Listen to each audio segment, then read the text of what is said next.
എനിക്ക് പ്രജ വേണം. അതുകൊണ്ട് നിങ്ങൾ എന്ത് ചെയ്യണം? ഒരു ഡ്യൂട്ടി കൊടുത്തു. 1 പത്രോസ് 2:9 ഒരു ഡ്യൂട്ടി കൊടുത്തു, അപ്പോയിൻമെന്റ് ഓർഡർ കൊടുത്തു.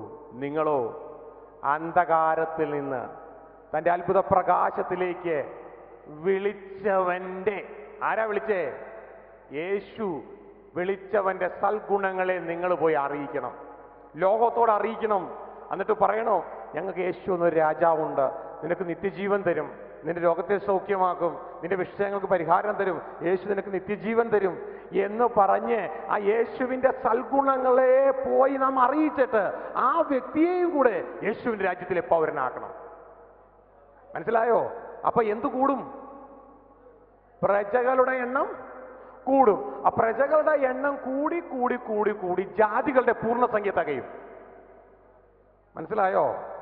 റോമൻ 11:25 പറയുകയാണ്, ജാതികളുടെ പൂർണ്ണസംഖ്യ തികയും. അന്ന് വരെ ഇസ്രായേലിന് അംശമായി കാഠിന്യമാണ്. 11:25 വായിച്ച്. റോമൻ 25. സഹോദരന്മാരെ, നിങ്ങൾ ബുദ്ധിമാന്മാരെന്ന് നിങ്ങൾക്ക് തന്നെ തോന്നാതിരിപ്പാൻ ഈ രഹസ്യം അറിയാതിരിക്കരുത് എന്ന് ഞാൻ ആഗ്രഹിക്കുന്നു. അപ്പൊ ഇതൊരു രഹസ്യമാണ് കേട്ടോ, ഇതൊരു രഹസ്യമാണ്. യേശുവിന്റെ വരവിനെ കുറിച്ച് വലിയ തർക്കങ്ങളൊക്കെ നടന്നുകൊണ്ടിരിക്കുകയല്ലേ, എപ്പോ യേശു വരുമെന്ന് ഇതിൽ വ്യക്തമായിട്ട് പറയുന്നുണ്ട്. ജാതികളുടെ പൂർണ്ണസംഖ്യ ചേരുവോളം, ജാതികളുടെ പൂർണ്ണസംഖ്യ ചേരുവോളം. അല്ല, ആരാണോ ചേർക്കാൻ പോണത്?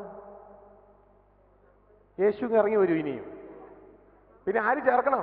നമ്മൾ തന്നെ ഫില്ല് ചെയ്യണം. ആര് ചേർക്കണം?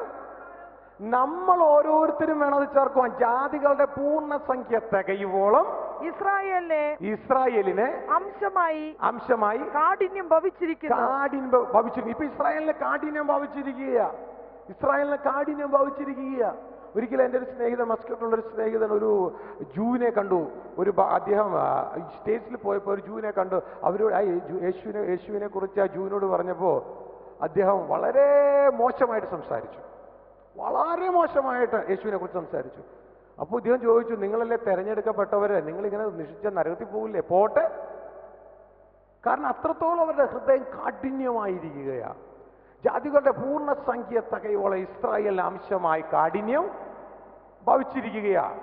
സ്തോത്രം. അതേ റോമൻസ് 11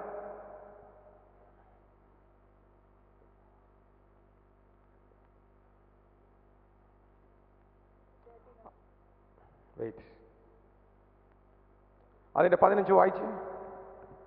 അവരുടെ ഭ്രംശം ലോകത്തിന്റെ നിരപ്പിനെ, ഇസ്രായേലിന്റെ ഭ്രംശം, ഇസ്രായേലിനെ തള്ളിക്കളഞ്ഞത് ലോകത്തിന്റെ നിരപ്പിനെ ഹേതുവായി എങ്കിൽ അവരുടെ അംഗീകരണം മരിച്ചവരുടെ ഉയർപ്പല്ലാതെ എന്താവും?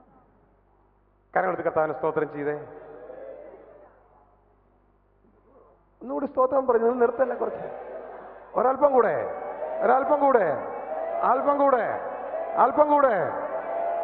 Praise God.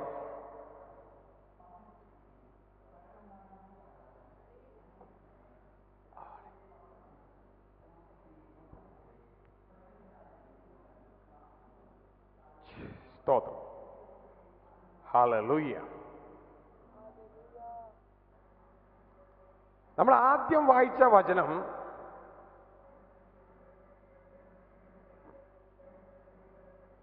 ജാതികളുടെ പൂർണ്ണസംഖ്യ തികയുന്നത് വരെ ഇസ്രായേലിന് അംശമായി കാഠിന്യം ഭവിച്ചിരിക്കുന്നു.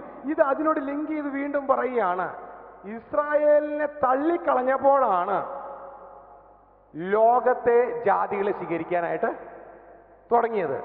പക്ഷെ ഇസ്രായേലിനെ സ്വീകരിച്ചാൽ ആ നിമിഷം മരിച്ചവരുടെ ഉയർപ്പായിരിക്കും. സ്തോത്രം. മരിച്ചവരുടെ ഉയർപ്പായിരിക്കും. മരിച്ചവരുടെ ഉയർപ്പെന്ന് വെച്ചാൽ യേശു കർത്താവിന്റെ വരവ. അപ്പോൾ യേശു കർത്താവ് വരണമെങ്കിൽ എന്ത് സംഭവിക്കണം? യേശു കർത്താവ് വരണമെങ്കിൽ ഇസ്രായേലിന്റെ കാഠിന്യം മാറണം. ഇസ്രായേലിനെ സ്വീകരിക്കണം. ഇസ്രായേലിന്റെ കാഠിന്യം മാറണമെങ്കിൽ ജാതികളുടെ പൂർണ്ണസംഖ്യ തികയണം. ജാതികളുടെ പൂർണ്ണസംഖ്യ തികയണമെങ്കിൽ, ജാതികളുടെ പൂർണ്ണസംഖ്യ അറിയണമെങ്കിൽ, തികയണമെങ്കിൽ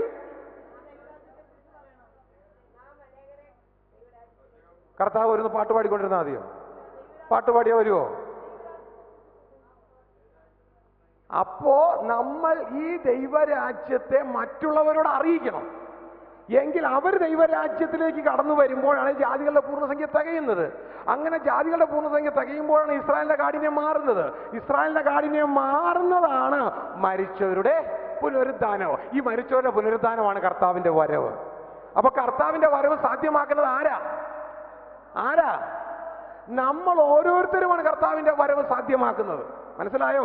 അപ്പൊ ആരാണ് ഈ കാത്തിരിപ്പ് അവസാനിപ്പിക്കാൻ പോകുന്നത്? കർത്താവിന്റെ കാത്തിരിപ്പ്. നമ്മൾ വേണം കർത്താവിന്റെ കാത്തിരിപ്പ് അവസാനിപ്പിക്കാൻ. സ്തോത്രം. നമ്മൾ കർത്താവ് വരാൻ വേണ്ടി നമ്മൾ കാത്തിരിക്കുകയല്ല ചുമ്മാതെ, പകരം നമ്മളെ ഏൽപ്പിച്ച ദൈവ ഇഷ്ടം നമ്മൾ ഭൂമിയിൽ ചെയ്ത് കർത്താവ് വരുവാനുള്ള ക്രമീകരണം നമ്മൾ ഉണ്ടാക്കി കൊടുക്കണം. സ്തോത്രം. മനസ്സിലാകുന്നുണ്ടോ? ഇത് നമ്മൾ ഓരോരുത്തരും ചെയ്യേണ്ടതാ. ഇത് നമ്മൾ വ്യക്തമായിട്ട് ചെയ്ത് കഴിയുമ്പോൾ കർത്താവ് വരും. ഇത് നാം ചെയ്യണമെങ്കിൽ പിശാചിന്റെ പ്രവൃത്തികളെ നമ്മുടെ കാലിന്റെ കീഴിലാക്കണം. അല്ല എങ്കിൽ നമുക്കിത് ചെയ്യാൻ പറ്റില്ല. അല്ലെങ്കിൽ നമുക്ക് മതം നടത്താം, കർത്താവിന്റെ പ്രവൃത്തി ചെയ്യാൻ പറ്റില്ല. സ്തോത്രം. ദൈവരാജ്യം എക്സ്പാൻഡ് ചെയ്യണമെങ്കിൽ ബലവാനെ പിടിച്ചു കെട്ടണം. ബലവാനെ പിടിച്ചു കെട്ടാതെ അവൻ്റേതൊന്നും കവർന്നെടുക്കാൻ പറ്റില്ല. മനസ്സിലാവുന്നത് നിങ്ങൾക്ക്? സ്തോത്രം. അല്ലാത്ത പണിയിലുള്ള പരിപാടികളൊന്നും നടക്കത്തില്ല. പിടിച്ചു കെട്ടിയാൽ കാര്യങ്ങൾ ക്രമപ്പെടുവാനായിട്ട് തുടങ്ങും. പിടിച്ചു കെട്ടണമെങ്കിൽ ദൈവാത്മാവ് നമ്മളിവിടെ റിലീസ് ചെയ്യപ്പെടുവാനിടയാകണം. സ്തോത്രം. ദൈവാത്മാവ് നമ്മളിവിടെ റിലീസ് ചെയ്യപ്പെട്ടാൽ അവിടെ ദൈവത്തിന്റെ വലിയ പ്രവൃത്തികൾ നടക്കുവാനിടയാകും. സ്തോത്രം. ഒരു ദേശത്ത് നിങ്ങൾ ശ്രദ്ധിച്ചോ, അത്ഭുതം നടക്കുന്നില്ലെങ്കിൽ അതിന്റെ അർത്ഥം എന്നാണെന്നറിയാമോ? അവിടുത്തെ ഭരണാധികാരി അവിടെ സ്ഥിരമായിട്ട് കിടക്കുക. അവിടെ ഹീലിംഗ് നടക്കത്തില്ല, അവിടെ മിറക്കിൾസ് നടക്കത്തില്ല. കാരണം അവിടുത്തെ ആ ഭവനത്തലവനെ അവനെ പിടിച്ചു കെട്ടണം. അവനെ പിടിച്ച് കെട്ടണമെങ്കിൽ അതിനൊരു പ്രക്രിയയുണ്ട്. ആ പ്രക്രിയയിലൂടെ നമ്മൾ പോയാലേ അവനെ പിടിച്ചു കെട്ടാം. ആത്മീയ അധികാരിയുടെ കാര്യം പറയുന്നത്, നമ്മൾ ഭൗതികത്തിൽ ആരെയും പിടിച്ചു കെട്ടാനൊന്നും പോരുത്. സ്തോത്രം. കർത്താവ് വ്യക്തമായിട്ട് പറഞ്ഞു, ഭവനത്തിലെ ആ തലവനെ പിടിച്ചു കെട്ടാതെ അവന്റെ യാതൊരു കോപ്പും കവർന്നെടുക്കുവാൻ സാധ്യമല്ല. ഇത് നമ്മളെ ഇവിടുന്ന് ഉണ്ടാകാൻ പറ്റാത്തതിന്റെ കാരണം ഇത് തന്നെയാണ്. പിശാചിനെ കെട്ടിയാൽ, രാജ്യം കർത്താവിൻ്റെ അടുത്ത് വന്നാൽ, തുടർന്ന് നമ്മൾ ഒരു നിമിഷം കർത്താവ് വൈകത്തില്ല, നമ്മളെല്ലാം ഇവിടുന്ന് മാറ്റുവാനായിട്ട് ഇടയാകും. സ്തോത്രം. അപ്പോൾ കർത്താവ് പോയതിൻ്റെ കാര്യങ്ങൾ, തുടർന്ന് രാജ്യം കർത്താവ് തിരിച്ചെടുക്കാൻ വരുന്നത്, ഇന്ന് കർത്താവ് കാത്തിരിക്കുകയാണ്. സ്ക്രീനിൽ കാണുന്നത് പോലെ നാം പ്രവൃത്തി തികയ്ക്കുമോ എന്ന് നോക്കി കാത്തിരിക്കുക. കർത്താവ് തന്നെ പിതാവ് അയച്ച പ്രവൃത്തി പെട്ടെന്ന് ചെയ്ത് കടന്നുപോയി. നമുക്ക് ആ മനസ്സിൻ്റെ സെറ്റപ്പ് വന്നില്ലായിരുന്നു, നമ്മളൊക്കെ അറിഞ്ഞില്ല.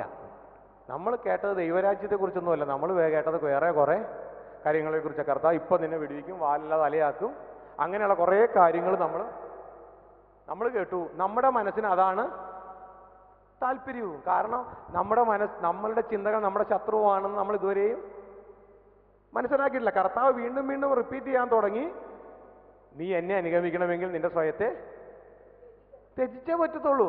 കാരണം അതിൻ്റെ അർത്ഥം നമ്മുടെ സ്വയം കറപ്റ്റഡാ. അതും കൊണ്ട് കർത്താവിനെ ഫോളോ അപ്പ് ചെയ്യാൻ പോയി കഴിഞ്ഞാൽ നടക്കത്തില്ല. സ്തോത്രം. അപ്പോൾ ഈ കാര്യങ്ങൾ ആഴത്തിലേക്ക് ഇനി നമ്മൾ ഇറങ്ങാൻ പോവുകയാണ്. എങ്ങനെ ഈ ഭരണം നമുക്ക് നടത്തുവാനായിട്ട് കഴിയും, എങ്ങനെ പിശാചിനെ നമ്മൾ നമ്മുടെ കാൽ കീഴിലാക്കി കീഴടക്കും, എങ്ങനെ മുന്നോട്ടേക്ക് പോകാൻ കഴിയും, എങ്ങനെയാണ് നമ്മൾ ഈ ഭരണം നടത്തുവാൻ പോകുന്നത്, തുടർന്നുള്ള കാര്യങ്ങൾ, പിശാചുമായിട്ടുള്ള ആ റിയൽ വാർഫെയർ എങ്ങനെയായിരിക്കും, അത് നമ്മൾ വല്ല യുദ്ധം ചെയ്യാനുണ്ടോ, നമ്മൾ എന്താണ് ഈ വിഷയത്തിൽ നമ്മൾ ചെയ്യേണ്ടത്, നമ്മൾ ഒളിച്ചിരിക്കുകയാണോ വേണ്ടത്, ലോകവും പാവവും പിശാച് എന്നെ കാണത്തില്ല ഞാൻ ഒളിച്ചിരിക്കുക അങ്ങനെയാണോ വേണ്ടത്, അതോ ദൈവത്തിൻ്റെ സർവായുധവർഗം ധരിച്ച് നേരേക്ക് നേരെ കർത്താവിൻ്റെ പടയാളിയായിട്ട് ഒളിക്കാതെ നിൽക്കണോ? എല്ലാ കാര്യങ്ങളൊക്കെ നമുക്ക് മനസ്സിലാക്കി റിയലി ഈ ലോകത്തിലൊരു ഡിനോമിനേഷൻ്റെ ഇഷ്ടമല്ല, മതത്തിൻ്റെ ഇഷ്ടമല്ല, പകരം നമുക്കെല്ലാവരും ഒറ്റ വിഷനാണ്. ആ വിഷൻ നമുക്ക് സാധിച്ചു കൊടുക്കണം. അത് ആരുടെ വിഷനായിരിക്കും? നമ്മുടെ വിഷൻ തലയുടെ ചിന്തയായിരിക്കണം ഓരോ അവയവങ്ങളുടെയും ചിന്തകൾ. ഈ ഭാഗത്തൊക്കെ ഞാനും നിങ്ങളൊക്കെ ഉണ്ട്, അവിടെ ഇവിടെയൊക്കെ ആയിട്ട്. മനസ്സിലായോ? ചിലർ കൈയുടെ ഭാഗത്ത്, ചിലർ കാലിൻ്റെ ഭാഗത്ത്, ചിലർ കണ്ണിൻ്റെ ഭാഗത്ത്. കൈയല്ലാത്തത് കൊണ്ട് ഞാൻ കാലല്ല എന്ന് കാല് പറഞ്ഞാൽ അത് ശരീരത്തിൻ്റെ ഭാഗമല്ലാതായി വരുമോ? ഇല്ല. സ്തോത്രം.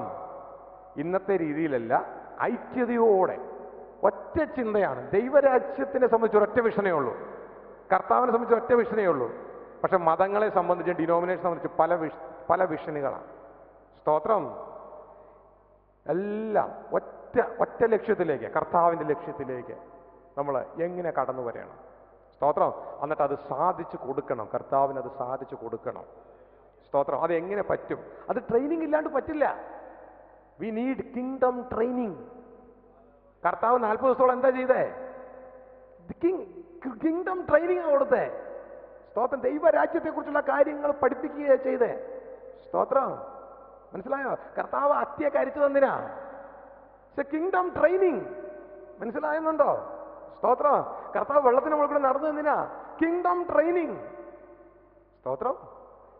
നമുക്ക് അതൊക്കെ അത്ഭുതം കാണിക്കാൻ വേണ്ടി ചെയ്തതാ. പക്ഷെ അതെല്ലാം ട്രെയിനിങ്ങിന്റെ ഓരോരോ ഭാഗങ്ങളാണ്. സ്തോത്രം. ഇതിന്റെ ഉള്ളിലുള്ള നമ്മളെപ്പോഴും കാണുന്ന കർത്താവിന്റെ കരങ്ങളാണ്. പക്ഷെ കരങ്ങൾക്ക് പുറകിൽ ഒരു മനസ്സുണ്ടെന്നുള്ള കാര്യം മറക്കരുത്. മനസ്സ് കാണണം നമ്മൾ, മനസ്സ്. ഇനി ബൈബിൾ വായിക്കുമ്പോൾ വെറും അത്ഭുതം മാത്രം കണ്ടാൽ പോരാ. അയ്യോ ദേ നോക്കിയ ചേച്ചി, നോ, അതല്ല. പകരം ഈ സമയത്ത് കർത്താവ് അത് ചെയ്തപ്പോൾ കർത്താവിന്റെ ചിന്ത എന്തായിരിക്കും? മനസ്സിലാവുന്നുണ്ട്? ഇതാണ് യഥാർത്ഥ ദൈവദാസൻ ദാസി നോക്കേണ്ടത്.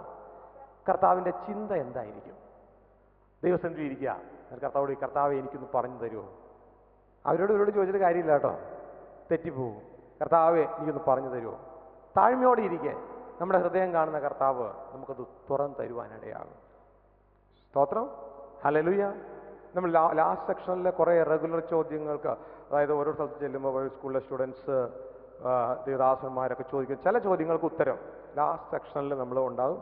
നിങ്ങൾക്ക് ആരെങ്കിലും എന്തെങ്കിലും ചോദ്യമൊക്കെ ഉണ്ടെങ്കിൽ സമയമുള്ളതുപോലെ നിങ്ങൾ ഒരു പേപ്പറിൽ എഴുതി, ലോങ് ആയിട്ടുള്ളൊന്നും കൊണ്ടുവരരുത്, അതിനുള്ള സമയമില്ല. സ്തോത്രം. അങ്ങനെയുള്ളെങ്കിൽ ഇമെയിൽ ചെയ്യുക. സ്തോത്രം. എഴുതി നിങ്ങൾ ചെറിയ ഇദ്ദേഹത്തിൻ്റെ കൊടുക്കുകയാണെങ്കിൽ, അല്ലെങ്കിൽ ഇവിടുത്തെ ആരുടെയെങ്കിലും കൊടുക്കുകയാണെങ്കിൽ അവരെ അത് നമ്മൾ സമയമുള്ളതനുസരിച്ച് നമ്മൾ എക്സ്പ്ലെയിൻ ചെയ്യാനായിട്ട് ഇടയാകും. ചില ചോദ്യങ്ങളൊക്കെ എൻ്റെ കയ്യിൽ കിട്ടിയിട്ടുണ്ട്, നമ്മളത് എക്സ്പ്ലെയിൻ ചെയ്യും. ദൈവം അനുവദിക്കുന്നെങ്കിൽ എന്താണ് കർത്താവ് 1000 വർഷം കഴിഞ്ഞിട്ട് പിശാചിനെ അയച്ച് വിടുന്നതിൻ്റെ കാര്യം എന്താണ്? അത് ചിലർ കഴിഞ്ഞ സഹോദരി പറയുന്നത് ഇത് വലിയൊരു ചതിയായി പോയല്ലോ, പാട് കഴിച്ച് ഇവനെ പിടിച്ചകത്ത് ഇട്ട് എന്നിട്ട് ഈ കർത്താവ് തന്നെ അയച്ചു വിടുന്നു. സ്തോത്രം. ഇതെന്തൊക്കെയാണ്, എന്താ കാര്യങ്ങൾ? അങ്ങനെയുള്ള ചില കാര്യങ്ങളൊക്കെ ഉണ്ട്. പിന്നെ കർത്താവ് പറഞ്ഞല്ലോ അനീതിയുള്ള മാമനെ കൊണ്ട് സ്നേഹിതന്മാരെ ഉണ്ടാക്കണം. ഇങ്ങനെയൊക്കെ ചെയ്യാമോ ഫാസ്റ്റേ, നമുക്ക് ചെയ്യാമോ എന്നൊക്കെ ചോദിക്കുന്നവരുണ്ട്. ഓക്കെ. അപ്പോൾ അതെന്തൊക്കെയാണ്, എന്താണ് അതിൻ്റെ പുറകിലുള്ള കാര്യങ്ങൾ? ഇങ്ങനെയുള്ള ചില ചോദ്യങ്ങൾ ഓൾറെഡി കിട്ടിയിട്ടുള്ളതാണ്. ജനത്തിൻ്റെ സംശയം അത് ദൈവാനുമതി ക്ലിയർ ചെയ്യും. അല്ലെങ്കിൽ നിങ്ങൾക്കും എന്തെങ്കിലും ചോദ്യങ്ങളുണ്ട് എങ്കിൽ അറിയിക്കാം. എല്ലാ ചോദ്യത്തിനും ഉത്തരം പ്രതീക്ഷിക്കേണ്ട. പേപ്പർ തന്നായിട്ട് പ്രാർത്ഥിക്കുക, പ്രാർത്ഥിച്ച ഉത്തരം കിട്ടും. സ്തോത്ര. ദൈവം നിങ്ങൾ അനുഗ്രഹിക്കും. അനുഗ്രഹിച്ചിട്ട് അടുത്തത് കർത്താവോട് സംസാരിച്ചോ? യേശു മടങ്ങിപ്പോകാൻ കാരണം എന്താ? യേശു പോയതെന്തിനാ? മടങ്ങിപ്പോയത് പ്രജകള് ഇല്ലാത്തതുകൊണ്ട്. പ്രജകളാകുമ്പോൾ എന്ത് സംഭവിക്കും? യേശു തിരിച്ചു വരും. ആര് പ്രജകളെ ഉണ്ടാക്കി കൊടുക്കും? നമ്മൾ ഉണ്ടാക്കി കൊടുക്കും.